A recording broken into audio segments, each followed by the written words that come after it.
আপোনালোক সকলোকে কাৰ্বি কালচাৰেল সোসাইটিৰ এই কাৰ্বি পিপলছ হলৰ এই সন্মানীয় ভৱনলৈ আদৰণি জনাইছোঁ।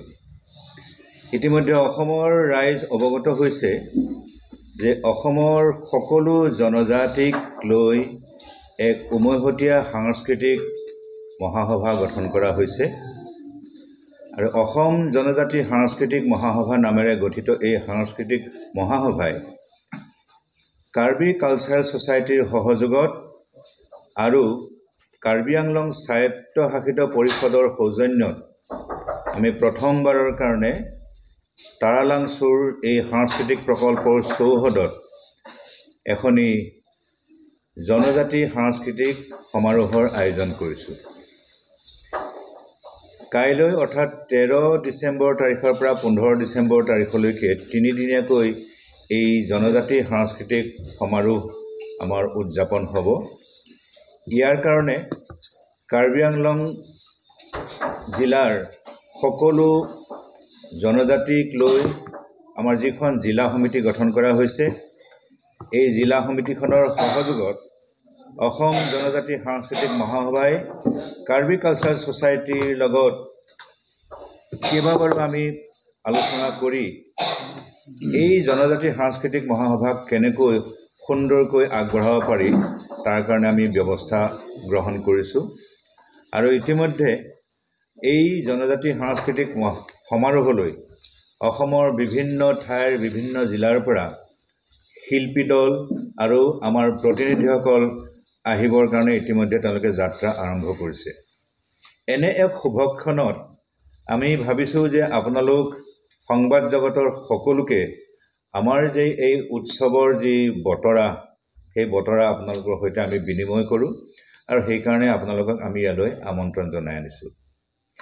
আপোনালোকে জানে যে অসমৰ যিমানবিলাক পাহাৰ ভৈয়ামৰ জনজাতি আছে আৰু যিসকল জনজাতিক ভাৰতৰ সংবিধানে জনজাতি হিচাপে স্বীকৃতি দিছে, সেই জনজাতিসকলৰ মাজত যিটো ভাতৃত্বৰ বুজাবুজি, মৰম চেনেহৰ যিটো সম্পৰ্ক আৰু সকলোৰে নিজৰ নিজৰ যি সাংস্কৃতিক সমল আছে, লোক সংস্কৃতি আছে, ইয়াক কেনেকৈ সুন্দৰকৈ সুস্থ ৰূপত ধৰি ৰাখিব পাৰি, কেনেকৈ শুদ্ধ ৰূপত ইয়াক প্ৰচাৰ কৰিব পাৰি, প্ৰসাৰ কৰিব পাৰি, কেনেকৈ সংৰক্ষণ কৰিব পাৰি, এই দিশত আমি মনোনিৱেশ কৰিছোঁ। আৰু তাৰ লগে লগে অসমৰ সকলো জনজাতিৰ মাজত যিসকল সাংস্কৃতিক কৰ্মী আছে, যিসকল শিল্পী আছে, যিসকলে নীৰৱে গোটেই জীৱনটো নিজৰ জাতিটোৰ যি কৃষ্টি সংস্কৃতি তাৰ বিকাশৰ কাৰণে কাম কৰি আহিছে, তেনেসকল ব্যক্তিকো আমি এই সাংস্কৃতিক মহাসভাৰ মঞ্চলৈ মাতি আনি সম্বৰ্ধনা দিয়াৰ কাৰণে, সন্মান জনোৱাৰ কাৰণে আমি ব্যৱস্থা কৰিছোঁ।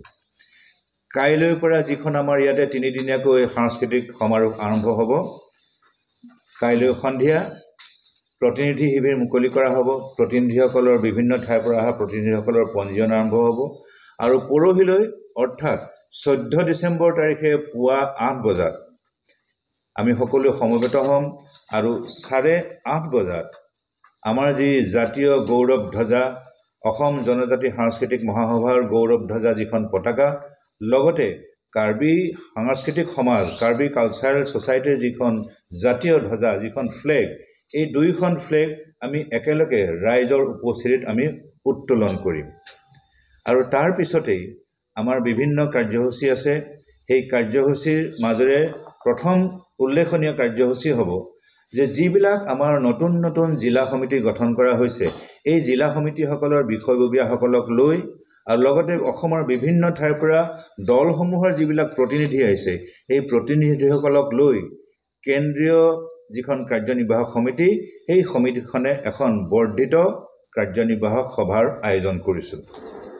তাৰ পিছতেই 11 বজাৰ লগে লগে আমি এখন বৰ সুন্দৰ আলোচনা চক্ৰৰ আয়োজন কৰিছোঁ।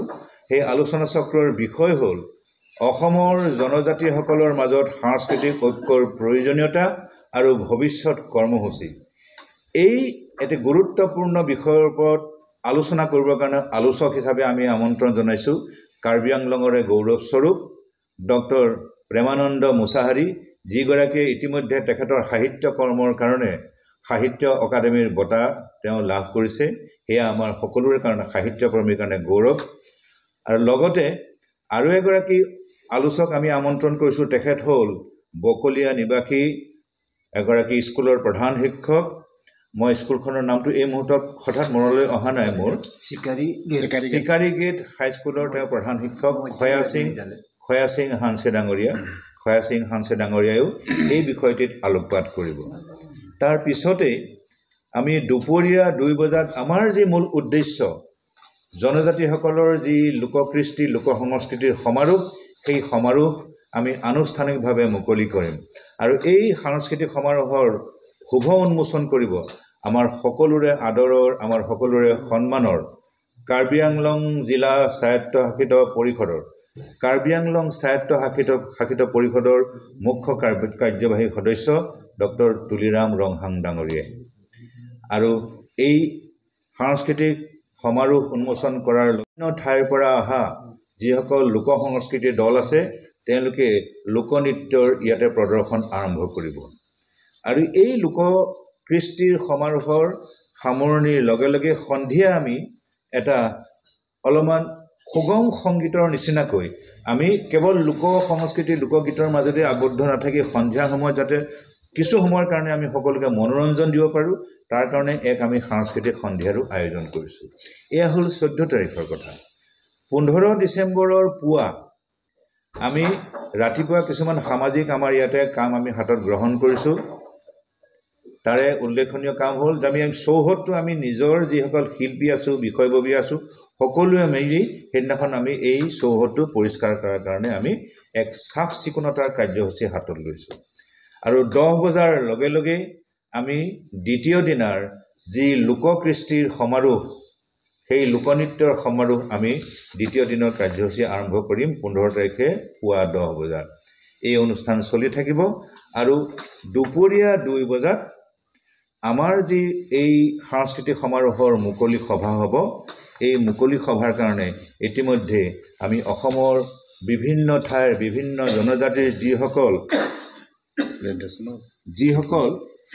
আমাৰ জনজাতিৰ আমাৰ যিবিলাক স্বায়ত্তশাসিত পৰিষদ আছে, যেহেতু আমি অকল জনজাতিৰ সাংস্কৃতিক ক্ষেত্ৰৰ কাৰণে কাম কৰিবলৈ ওলাই আছোঁ, সেয়েহে অসমৰ বিভিন্ন জনজাতিৰ কাৰণে বিভিন্ন অঞ্চলত যিবিলাক স্বায়ত্তশাসিত পৰিষদ আছে, এই পৰিষদসমূহৰ যি কৰ্তৃপক্ষ আছে, CEM আছে, তেখেতসকলকো আমি ইয়ালৈ আমন্ত্ৰণ জনাইছোঁ।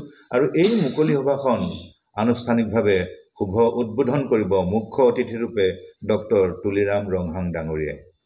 আপোনালোকে জানি ভাল পাব যে এই মুকলি সভাতেই আমি যিদৰে উল্লেখ কৰিলোঁ যে অসমৰ বিভিন্ন জনজাতিৰ মাজত নীৰৱে যিসকলে লোক সংস্কৃতিৰ কাৰণে কাম কৰি আছে, তেখেতসকলক আমাৰ এই মহাসভাৰ মঞ্চলৈ মাতি আনি তেখেতসকলক আমি সন্মান প্ৰদৰ্শন কৰিম, আমি সামাজিকভাৱে আমি স্বীকৃতি প্ৰদান কৰিম। এনে এটা কাৰ্যসূচী আমাৰ মুকলি সভাত থাকিব। আৰু আপোনালোক সকলোৱে শুনি ভাল পাব যে এইবাৰ আমি 3 গৰাকী ব্যক্তিক কাৰ্বি আংলং জিলাৰ পৰাই 3 গৰাকী ব্যক্তিক আমি সম্বৰ্ধনা দিবলৈ আগবাঢ়িছোঁ। তেখেতসকল হ'ল আমাৰ কাৰ্বি সমাজৰ শ্ৰী ৰয় ইংহি ডাঙৰীয়া, তিৱা সমাজৰ পৰা লুকাছ মাদাৰ, আৰু বড়ো সাহিত্য সংস্কৃতিৰ জগতৰ এগৰাকী মুধাফুটা ব্যক্তি ডক্টৰ প্ৰেমানন্দ মুছাহাৰী ডাঙৰীয়া। তাৰ উপৰিও আমি সন্মান জনাম বিগত বছৰত, যোৱা বছৰটোত অসম চৰকাৰে অসম গৌৰৱ বঁটাৰে সন্মানিত কৰা আপোনালোকৰ মৰমৰ জ্যেষ্ঠ শিল্পী পখিলা লেকথেপী বাইদেউ। আৰু তাৰ উপৰিও আপোনালোকে জানি ভাল পাব আমাৰ এই 3 দিনীয়া সাংস্কৃতিক সমাৰোহ, এই সমাৰোহ আপোনালোক সকলোৰে মাজত, অসমৰ ৰাইজৰ সকলোৰে মাজত চিৰযুগমীয়া কৰি ৰাখিবৰ কাৰণে আমি এখনি খুব সুন্দৰ স্মৃতিগ্ৰন্থ আমি প্ৰকাশ কৰি উলিয়াইছোঁ। স্মৃতিগ্ৰন্থৰ নাম হ'ল কাৰ্বিসকলৰ সংস্কৃতিৰ আদিপুৰুষ ৰাংচিনাৰ নামেৰে আমি এই স্মৃতিগ্ৰন্থৰ নামাকৰণ কৰিছোঁ। এই ৰাংচিনা স্মৃতিগ্ৰন্থখন উন্মোচন কৰিব কাৰ্বি সাহিত্য সভাৰ সন্মানীয় সভাপতি শ্ৰী কামসিং হানছে ডাঙৰীয়াই। আৰু এটা আপোনাৰ উল্লেখনীয় সুন্দৰ খবৰ আছে। এই স্মৃতিগ্ৰন্থ উন্মোচনৰ পিছতেই আমাৰ জনজাতি সাংস্কৃতিক মহাসভাৰ মুখ্য উপদেষ্টা আৰু কাৰ্বি কালচাৰেল ছ'চাইটিৰ সন্মানীয় সভাপতি শ্ৰী চন্দ্ৰ সিং ক্ৰো ডাঙৰীয়ৰো এখন গ্ৰন্থ এই মুকলি সভাতে আমি উন্মোচন কৰিম। আৰু এই ধৰণেৰে আমাৰ যি মুকলি সভা সেই মুকলি সভা সামৰণি পৰিব। আৰু আপোনালোকক আৰু এটা কথা আমি জনাবলৈ বিচাৰিছোঁ যে এই মুকলি সভালৈ আমি কাক কাক নিমন্ত্ৰণ কৰিছোঁ। মুখ্য অতিথিৰূপে ডক্টৰ তুলিৰাম ৰংহাং ডাঙৰীয়াৰ উপৰিও আমি আমন্ত্ৰণ জনাইছোঁ বড়োলেণ্ড টেৰিটৰিয়েল ৰিজনৰ অট'নমাছ কাউন্সিলৰ chief executive member Shri Pramod Boro ডাঙৰীয়াক আমি তেখেতক লগ ধৰিছোঁ। আমাৰ যিদিনা মূল সভা অনুষ্ঠিত হ'ব 15 তাৰিখে, সেইদিনাখন তেখেতৰ 4 বছৰীয়া কাৰ্যকালৰ সম্পূৰ্ণ হ'বৰ কাৰণে অন্য এক ডাঙৰ ৰাজহুৱা সভাত তেখেতে ব্যস্ত থাকিব। সেয়েহে আমাৰ ইয়ালৈ তেখেতে আহিব নোৱাৰি এটা শুভেচ্ছা বাণী পঠাইছে। সেইদিনাখন সেই সভাতে পাঠ কৰি শুনাম। তাৰ লগত আমি নিমন্ত্ৰণ জনাইছোঁ আমি যি দেউৰী স্বায়ত্তশাসিত পৰিষদ তাৰ মুখ্য যিগৰাকী কাৰ্যবাহী সদস্য শ্ৰী ভৈৰৱ দেউৰী, তেখেতক নিমন্ত্ৰণ কৰিছোঁ। মিচিং স্বায়ত্তশাসিত পৰিষদৰ মুখ্য কাৰ্যবাহী সদস্য পৰমানন্দ চায়েঙীয়া ডাঙৰীয়াক আমি আমন্ত্ৰণ জনাইছোঁ। সোণোৱাল কছাৰী স্বায়ত্তশাসিত পৰিষদৰ মুখ্য কাৰ্যবাহী সদস্য শ্ৰী টংকেশ্বৰ সোণোৱাল ডাঙৰীয়াক নিমন্ত্ৰণ কৰিছোঁ। আৰু একে নামৰে ৰাভা হাছং স্বায়ত্তশাসিত পৰিষদৰ মুখ্য কাৰ্যবাহী সদস্য শ্ৰী টংকেশ্বৰ ৰাভা ডাঙৰীয়াকো আমি নিমন্ত্ৰণ জনাইছোঁ। লগতে নিমন্ত্ৰণ জনাইছোঁ তিৱা স্বায়ত্তশাসিত পৰিষদৰ মুখ্য কাৰ্যবাহী সদস্য শ্ৰী জীৱন চন্দ্ৰ কোঁৱৰ ডাঙৰীয়াক। তাৰোপৰি আমাৰ অসমৰ অন্যান্য যিবিলাক জনজাতি উন্নয়ন পৰিষদ আছে, এই জনজাতি উন্নয়ন পৰিষদসমূহৰ যিসকল অধ্যক্ষ আছে তেখেতসকলৰ মাজৰো আমি কেইবাগৰাকীক এই সভালৈ আমন্ত্ৰণ জনাইছোঁ। গতিকে আশা ৰাখিছোঁ ইয়াৰ উদ্দেশ্য এইটোৱেই যে এই অনুষ্ঠানসমূহৰ মাজেৰে এই স্বায়ত্তশাসিত পৰিষদ আৰু উন্নয়ন পৰিষদসমূহৰ মাজেৰে আমাৰ যি অসমৰ সকলো জনজাতিক একেখন মঞ্চত থিয় কৰোৱাৰ আমাৰ যি উদ্দেশ্য আৰু ইয়াৰ মাধ্যমেৰে সকলো জনজাতিক একগোট কৰাৰ কাৰণে ভাতৃত্ববোধৰ বান্ধোন সবল শক্তিশালী কৰিবৰ কাৰণে আৰু ইয়াৰ জৰিয়তে যাতে জনজাতিসকলৰ মাধ্যমেৰে অসমৰ সমগ্ৰ যি জাতিসত্তা বৃহত্তৰ অসমীয়া জাতি, এই অসমীয়া জাতিক যাতে আমি অধিক সবল আৰু সুস্থ কৰি ৰাখিব পাৰোঁ, তাৰ কাৰণে আমাৰ এই সামান্য ক্ষুদ্ৰ প্ৰয়াস। আমি ভাবোঁ যে আমি যিখিনি কাৰ্যসূচী হাতত লৈছোঁ সেইটো আপোনালোকৰ মাধ্যমৰ জৰিয়তে ৰাইজৰ মাজলৈ যাওক, আপোনালোকে আমাক সহযোগিতা আগবঢ়াওক আৰু আমাৰ এই 3 দিনীয়া যি কাৰ্যসূচী আছে এই কাৰ্যসূচীত আপোনালোক সকলোৱে আহি অংশগ্ৰহণ কৰক। আমি বাধিত হ'ম। আমি আপোনালোক সকলোৰে আজি এই যি সংবাদমেল আয়োজন কৰিছোঁ ইয়াত উপস্থিত থকাৰ কাৰণে আপোনালোক সকলোকে আমি আন্তৰিকতাৰে ধন্যবাদ জ্ঞাপন কৰিছোঁ।